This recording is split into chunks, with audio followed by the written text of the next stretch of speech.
Ma grazie a Dio che ha detto che io sono politico, perché Aristotele define la persona umana come animal politicus, almeno sono persona umana, eh?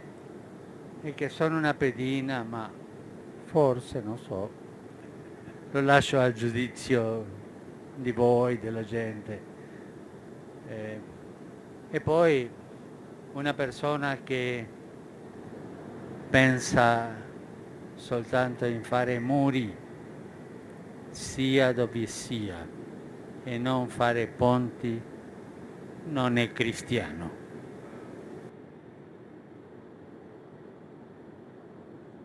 Questo non è nel Vangelo.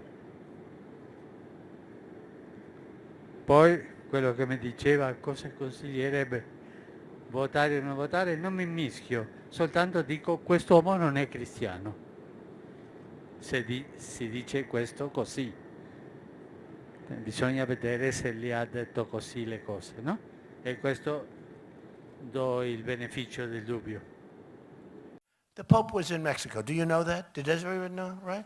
He said negative things about me because the Mexican government convinced him that Trump is not a good guy because I want to have a strong border. I want to stop illegal immigration. I want to stop people from being killed, like Kate in San Francisco, like Jamil in Los Angeles, like the incredible woman veteran, 65 years old, who's raped, sodomized, and killed by an illegal immigrant, okay? So the Mexican government fed the Pope a tremendous amount of stuff about Trump is not a good person.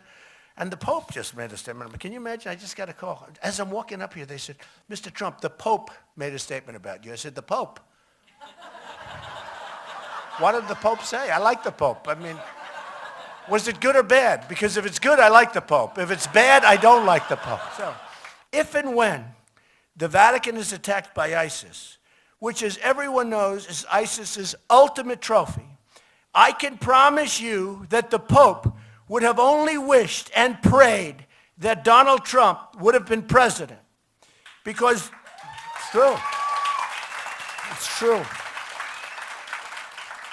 Because this would not have happened. ISIS would have been eradicated, unlike what is happening now with our all talk, no action politicians. That's what's happening now. Okay. For a religious leader to question a person's faith is disgraceful. I'm proud to be a Christian, and as president, I will not allow Christianity to be consistently attacked and weakened, unlike what is happening now with our current president. Okay? Believe me. No leader, very important, and this has just been given out to the press 2 seconds ago. No leader, especially a religious leader, should have the right to question another man's religion or faith, especially when they feed all sorts of false information into him. They're using the Pope as a pawn, and they should be ashamed of themselves. That's the Mexican government. They should be ashamed of themselves for doing so, especially when so many lives are involved and when illegal immigration is so rampant and so dangerous and so bad for the United States. Okay? Period. That's it. Period. A Fox News alert, Donald Trump responding to the Pope's criticism that he is not a Christian if he is calling for walls to stop the flow of illegal immigrants coming from Mexico into the U.S. Our own John Roberts is standing by now with the Republican frontrunner, Donald Trump, in North Charleston, and maybe he can give us a little bit of reaction here exclusively on The Real Story. Hey, John. Hey, good afternoon to you, Julie. We're at what's called an OTR stop here in North Charleston.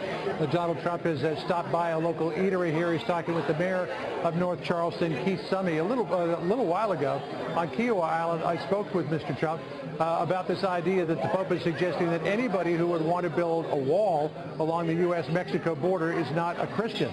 The Trump campaign did not take too kindly to that, immediately sent out a press release suggesting that for anyone, any particular religious leader, to question anyone's faith was, quote, disgraceful. I asked Mr. Trump about that. Here's his response. You said you believe that the Pope is being used as a pawn by the Mexican government. Do you really believe that Pope Francis would allow himself to be used as a pawn? I do. I think what happened is he was there. he was with the Mexican leadership, and they said what a terrible guy Donald Trump is because he wants to build a wall and he wants to seal off the border. So Mr. Trump suggesting that the Pope is actually being used by the Mexican government to say bad things about him. When I asked him particularly about this idea that it's disgraceful for a religious leader to question anyone's faith, he doubled down on that, saying absolutely it is. And now we're seeing other people from the Republican Party suggesting that it is as well. Now keep in mind through all of this, Julie, that there is a very small percentage of voters in South Carolina who are Catholic. The majority of them, some 64%, describe themselves as either evangelical or born-again Christian. So to have a bit of a back and forth, if not some sort of a feud with the Pope, isn't necessarily a bad thing here in South Carolina. Might not play well in a state like Massachusetts, but down here it might. Julie? All right, so I got to tell you, I'm watching Donald Trump behind you, and he seems to have a bowl of soup in front of him, but he's not drinking it. He took a phone call during your live shot. He seems to have some free time. Should we go over and talk to him? You can eat whatever you like, Mr. Trump. Yeah, he was waiting for us. Over. Come on. Obviously. Do you want to come over for a moment? I thought I just did this. Do you want to do it again? Come on over. Yeah, let's do it again. So we're live on The Real Story with Gretchen Carlson is off today. Julie Banderas is filling in. Julie's doing a good job. So we want to know a little bit more about this idea of a religious leader questioning someone's faith. As your campaign said, quote, disgraceful, because I thought that you were saying good things about the Pope just this morning. Well, I like the Pope, but what happened is he went to Mexico, and the Mexicans understand that I get it, and they've been hitting us very hard at the border and hitting us very hard in trade. We just lost Carrier to Mexico. They make air conditioners.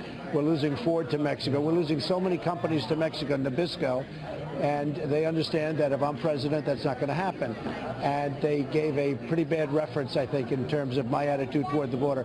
We have to close up the border, or we absolutely do not have a country. And we're going to close up the border. We're going to have a wall. We're going to stop the drugs from coming in and lots of other things and lots of other problems. We talked about this just a second ago, about the significance of the evangelical vote in South Carolina, and that you having a feud with the Pope isn't necessarily a bad thing in terms of that electorate. I don't do it for that reason. I mean, you have some of these candidates, I'm self-funding my campaign. I don't have anybody putting up money for me. You have all these people having their pollsters. And they would never do a thing like this. They wouldn't even be talking to you right now because they'd have to see their pollster. With me, I just tell the truth. I don't look at it that way. I don't know if it's a good thing to do or a bad thing. All I know is we need borders. We have to stop illegal immigration. It's killing our country. Any predictions for Saturday? I think we're going to do well. I mean, we seem to be doing well, but I just don't know. I mean, I'll see you on Saturday night, and we'll let you know. All right. Well, we'll let you get back and enjoy lunch. Thank you very much. All right. Oh, actually, Julie has a question. Go ahead. No, wait, I'm not done. Wait, I just want to go back to that tweet that Donald Trump sent out in 2013 about the Pope. He wrote, "The new Pope is a humble man, very much like me," which probably explains why I like him so much. So Donald Trump was a huge supporter of the Pope. It's a bit surprising, is it not, to him to get this sort of reception from the Pope many years later? She was just asking about a tweet that you set out a couple of years ago saying how respectful you were of the Pope, how much you admired him, and now he's smacking you upside the head. Well, look, I do respect the Pope, and certainly I respect the position. And it's not really his fault. The Mexican leadership does not want to stop a lot of things from coming over the border. I hope they feel strongly about drugs, but we are taking, I just left New Hampshire, which, as you know, I won. And the people in New Hampshire, they have a heroin problem and a drug problem that's unbelievable. It's their biggest problem. And they told me, is there anything you can do? We have to close up the border. So we're going to close up the border. And tell Julie I think she's terrific on the weekends. I watch her. All right. But you're still respectful of the Pope? Can we totally respectful. Absolutely. All right. Absolutely. All right. We'll let you go have lunch now. Thank you very much. Good to see you again. Thank you. Yeah, tell him his soup is getting cold. Julie, we'll toss it back to you. All right, John Roberts. Thank you. It is.